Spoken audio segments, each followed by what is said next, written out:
Hey guys, it's Paul Jang, and gonna be going over a review on creating a print-on-demand store, specifically the way that Shopify talks about it. And the way I think about this is it's basically white labeling your products. So the biggest example is Mr. Beast. For those that aren't familiar, like here's Mr. Beast, right? YouTube. This is Mr. Beast. He basically gives money away for free, and he's got a bunch of subscribers.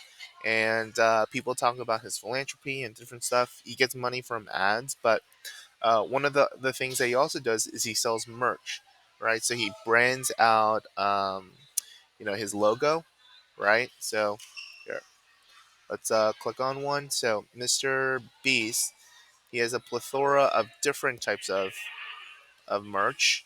And let me pause this. There's a YouTube ads, and if you go over here, hey, he has his Venmo stuff, subscribe, Facebook stuff.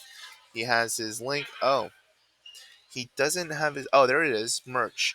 So he's got his Mr. Beast store. He's selling chocolate, and I know he's not just selling chocolate. He's also selling like other stuff. He's selling, um, you know, merch itself. So Mr. Beast store merch. Let's go sweater.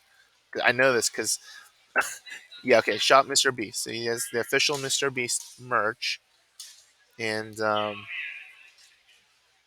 basically you could buy all the things for your swag, Mr. Beast. Right? So you got your varsity shirt, your respective hoodie. He's laying out. So the fact that he has a sheer like millions and millions of subscribers and viewers, there's gonna be a percentage of people that want to represent Mr. Beast and buy his stuff to blow it up, right, and level up your swag, right? So basically what they're saying is you can create a print on demand store where if you're an artist, designer, and entrepreneur, you can print on demand. Basically what you could do is instead of creating all the shirts and stuff and then where leaving in a warehouse until you sell it, what they're saying is you can use companies like Printful. So here's Printful. What they'll do is they'll you know help you sell custom products online. So you put your logo, if you're Mr. Beast, the Mr. Beast logo, or whatever things that you want, and you're gonna sell it. I think, so I think Printful and this print on demand is good, but it's misleading in the sense that this is just a store on itself. The way I think of this is that your real business is to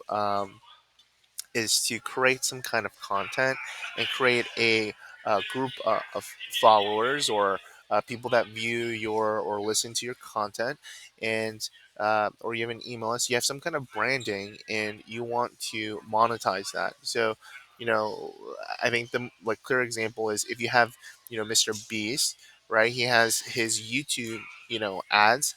Then he's also selling his shirts and other products. I think that's where the money is. So I guess they give you it takes a lot of upfront time commitment. Your financial investment is small, and it says passive income is good. I think all of this is really um, kind of an underlying business model of doing YouTube or Instagram or some kind of or TikTok or some kind of like platform to create your brand and a following of people, because otherwise, like, who's gonna buy your stuff? Who's gonna like buy your white labeled you know your t-shirt, poster, or backpack? Because there's a reason that they're interested in it, right? Because you created some kind of following or group that is interested in that. And I think this works too if you create a brand around like a topic, like um, or like with music, like if you have if you're in the Christian world, I know Christians musicians like to sell their hoodies and different stuff. So like all this stuff is kind of a side product of the actual business, but that's kind of how I do it. So here's the ranking that I did. For those that don't know the criteria, is I have eight, and what I've done is I've added them all up and then created like a percentage.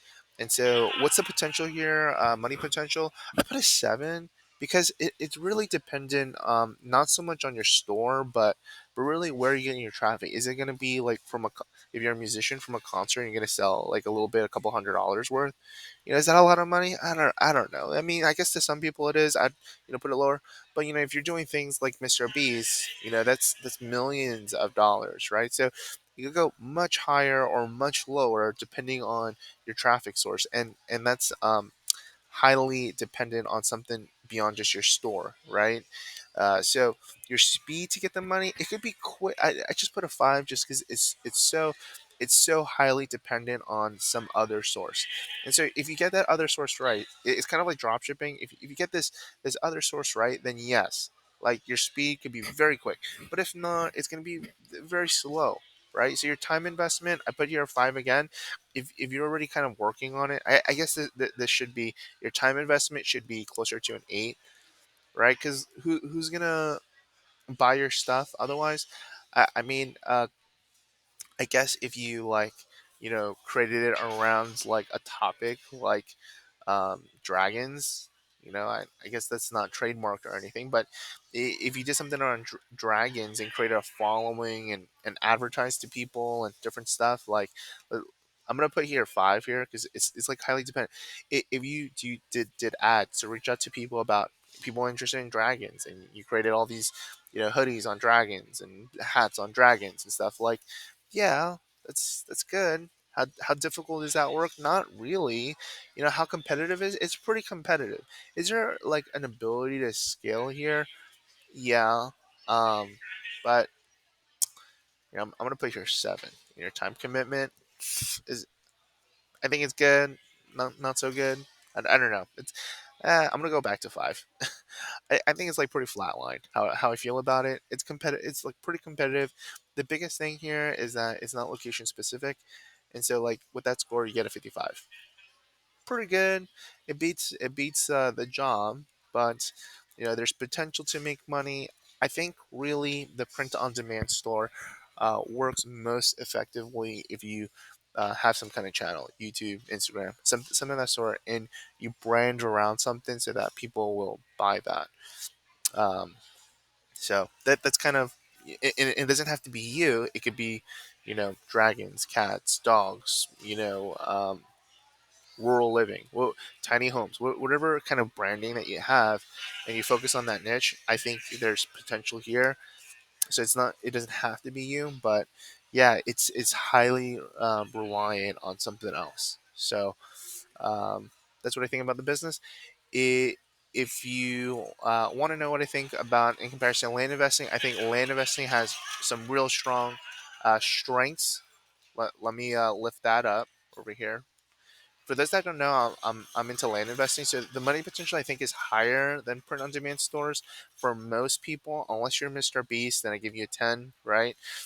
Your speed to get money is slower. Your time investment is much better, I think, and your money investment might be a little bit less. Your ease, difficulty in terms of like making this work, it's much easier and much more scalable. I think it's much less competitive than it is like on print on demand stores. Like, how are you gonna compete with your brand for kittens, for all the different kitten products? Like, I don't know. It's just this is kind of see it. The main thing with print on demand is that it's not location specific. Like the land investing stuff that I'm doing is in the United States, so it is specific in that way. But you could kind of live wherever you want, with it. Um, yeah, so I give it a nine, but it should be closer to a 10. But yeah, this has the edge because it's like it's 100%. Like you can do wherever you want, no restrictions. Like you don't have to worry about title companies or anything like that. And compared to a job, it's much more better too. So, like the way I see it is kind of like use your 9 to 5 job, and you kind of figure out these other different side hustles or income streams or businesses. As that kind of takes over your livelihood, then you can look at different income streams for yourself if you're interested in that. Or I guess you could, but I mean, most people will keep on their income stream. So, as you keep growing that, you start working on another one. But that's just my personal opinion. If you like this, I'm pretty sure I'm going to put some variation of this file for different income streams in the description below. I haven't like it might be an Excel sheet, and I might be um, it might be a live document. So I'm kind of weighing that out. But check it out in the description below. If you're interested in land investing, it is how my wife and I were able to quit our jobs. Um, and so if you're interested in that, check it out. That ultimate score gave it a 72, but I'm definitely biased. I just think it's much better than everything else. I haven't gone through all of it, but it is out of the 10 or so business models, it's higher. So that's it when you look at this criteria. If you like this, subscribe, like the video. I'd appreciate it. Take care. Have a good one.